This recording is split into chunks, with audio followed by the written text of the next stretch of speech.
தமிழ் சினிமாவின் முன்னணி நடிகையான த்ரிஷா சமீபத்தில் தமிழக முதலமைச்சராக விஜய் பதவியேற்ற விழாவில் கலந்து கொண்டது பெரிய பேசுபொருளாக மாறியுள்ளது. அந்த நிகழ்ச்சியில் கலந்து கொண்ட த்ரிஷா அணிந்திருந்த நீல நிற சேலை லுக் மற்றும் அவரது நடவடிக்கை ரசிகர்களின் கவனத்தை ஈர்த்தது. இந்த நிலையில் அந்த நிகழ்ச்சியில் எடுத்த புகைப்படங்களை த்ரிஷா தன்னுடைய சமூக வலைதள பக்கத்தில் பகிர்ந்துள்ளார். The love is always louder என்ற கேப்ஷனுடன் வெளியிட்ட இந்த பதிவு வெளியான சில மணி நேரங்களிலேயே ஆயிரக்கணக்கான லைக்குகளையும் கருத்துக்களையும் பெற்றுள்ளது.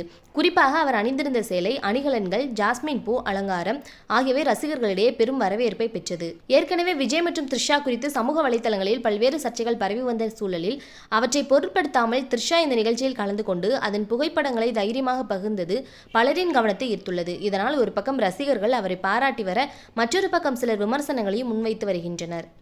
இதே நேரத்தில் சமீபத்தில் த்ரிஷா தனது பிறந்த நாளையும் கொண்டாடியிருந்தார். அதே நாளில் விஜய் முதலமைச்சராக பதவியேற்றது காரணமாக உங்களுடைய நண்பரிடமிருந்து கிடைத்த பெரிய பரிசு இதுதான் என்று பலரும் சமூக வலைதளங்களில் குறிப்பிட்டு பதிவிட்டனர். அந்த பதிவுகளையும் த்ரிஷா தனது பக்கத்தில் பகிர்ந்தது மேலும் பேசுபொருளாக மாறியுள்ளது. இதற்கிடையில் த்ரிஷா மற்றும் சூர்யா பல ஆண்டுகளுக்கு பிறகு இணைந்து நடித்துள்ள கருப்பு திரைப்படம் விரைவில் திரையரங்குகளில் வெளியாக உள்ளது. இந்த படத்தின் அப்டேட்களும் ரசிகர்களிடையே எதிர்பார்ப்பை அதிகரித்துள்ளன. இதனால் த்ரிஷாவுக்கு தொடர்ந்து மகிழ்ச்சியான நிகழ்வுகள் நடந்து கொண்டே இருக்கும் சூழல் உருவாகியுள்ளது. மொத்தத்தில் அரசியல் நிகழ்ச்சி, பிறந்தநாள் கொண்டாட்டம், புதிய பட ரிலீஸ் என அனைத்தும் ஒரே நேரத்தில் த்ரிஷாவை சுற்றி கவனம் குவிந்துள்ள நிலையில் அவர் வெளியிட்ட இந்த புகைப்படங்கள் சமூக வலைதளங்களில் ட்ரெண்டாகி வருகிறது. ரசிகர்கள் தொடர்ந்து லைக்குகள் மற்றும் பாராட்டுகளால் அவரது பதிவை வைரலாக்கி வருகின்றனர். ஓகே ஃப்ரெண்ட்ஸ், இதை பற்றி நீங்கள் என்ன நினைக்கிறீங்க அப்படிங்கிறது மறக்காம கமெண்ட்ல சொல்லிடுங்க. நம்ம சேனலை லைக் பண்ணி, ஷேர் பண்ணி, சப்ஸ்கிரைப் பண்ணிக்கோங்க. தொடர்ந்து வீடியோ வாட்ச் பண்ணுங்க. தேங்க்யூ.